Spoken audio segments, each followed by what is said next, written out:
Hello, and welcome to the Minister's Monthly Message for April 2022. I'm the Reverend Jan Raffensperger, and I serve as the minister of the Unitarian Universalist Congregation of York. And I'd like to take a few minutes here and give a little fireside chat at the start of the month, just a few thoughts and reflections for the month ahead. It's still chilly enough outside right now to make the idea of sitting by a fire really pretty welcoming, but I know that warmer days are on their way. Already, the daylight outpaces the night as we move through the cycle of the year from the spring equinox in looking ahead to the summer solstice that awaits us in June. And speaking of the cycle of the year, we're turning our attention very especially this month to our home, the earth. It's the revolution of the earth that makes and sustains all life, including our own. And this month at UUCY, we'll consider the kind of revolution it might take to protect and sustain the sacred interdependent web of all life. This reflected in the seventh principle of Unitarian Universalism, one of our very most beloved principles. And sometimes it can feel frustrating in the face of so many huge and complicated interrelated problems and crises, such as those that lead to climate change. And you might ask yourself when you feel overwhelmed, what can I do? I'm just one person.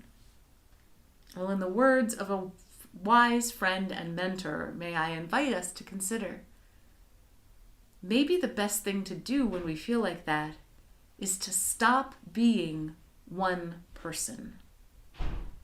This is why we join a community of faith, to call ourselves together to serve that which is greater than us all. Even more than each individual recycled can or cup, we can learn, speak, and honor those things in life that call us to practices for a sustainable and healing future. We can call each other forth to living in a way that honors the earth, our home, and the home to all that we know. And April is also National Poetry Month. Given that this April also happens to contain Easter as well as Earth Day, I can't think of a better poem to share right now than Wendell Berry's Manifesto, the Mad Farmer Liberation Front. And a quick note, this poem was originally published in 1973 and it contains some gendered language that might sound a little bit strange to our contemporary ears, but it's still a lovely poetic work. The Mad Farmer Liberation Front. Love the quick profit, the annual raise, vacation with pay. Want more of everything ready-made. Be afraid to know your neighbors and to die. And you will have a window in your head. Not even your future will be a mystery anymore. Your mind will be punched in a card and shut away in a little drawer. When they want you to buy something, they will call you. When they want you to die for profit, they will let you know. So friends, every day do something that won't compute. Love the Lord. Love the world. Work for nothing. Take all that you have and be poor. Love someone who does not deserve it. Denounce the government and embrace the flag. Hope to live in that free republic for which it stands. Give your approval to all you cannot understand. Praise ignorance for what man has not encountered, he has not destroyed. Ask the questions that have no answers. Invest in the millennium. Plant sequoias. Say that your main crop is the forest that you did not plant, that you will not live to harvest. Say that the leaves are harvested when they have rotted into the mold. Call that profit. Prophesy such returns. Put your faith in the 2 inches of humus that will build under the trees every 1,000 years. Listen to carrion. Put your ear close and hear the faint chattering of the songs that are to come. Expect the end of the world. Laugh. Laughter is immeasurable. Be joyful, though you have considered all the facts. So long as women do not go cheap for power, please women more than men. Ask yourself, will this satisfy a woman satisfied to bear a child? Will this disturb the sleep of a woman near to giving birth? Go with your love to the fields. Lie easy in the shade. Rest your head in her lap. Swear allegiance to what is nighest in your thoughts. As soon as the generals and the politicos can predict the motions of your mind, lose it.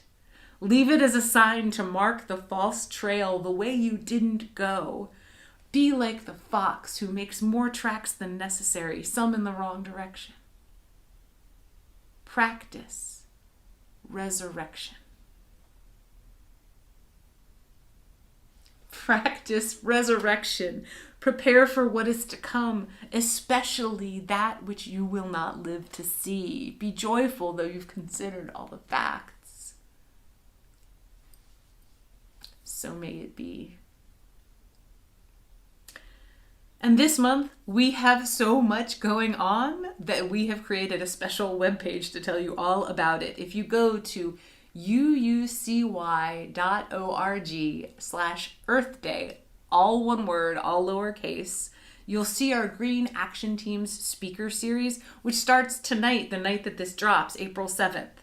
And we have a number of special worship celebrations coming up throughout the month as well.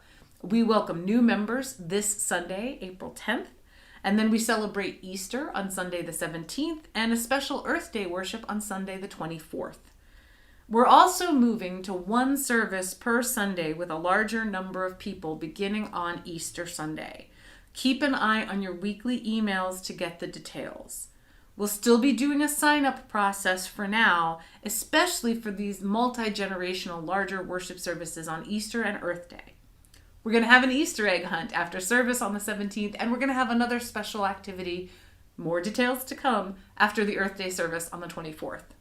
So please reach out. If you aren't on our mailing list, you can email office@uucy.org, and you can get added to the list. You can always, if you want to chat or have a meeting or talk with me or have questions for me specifically, you can reach me at revjen@uucy.org. REVJEN@uucy.org.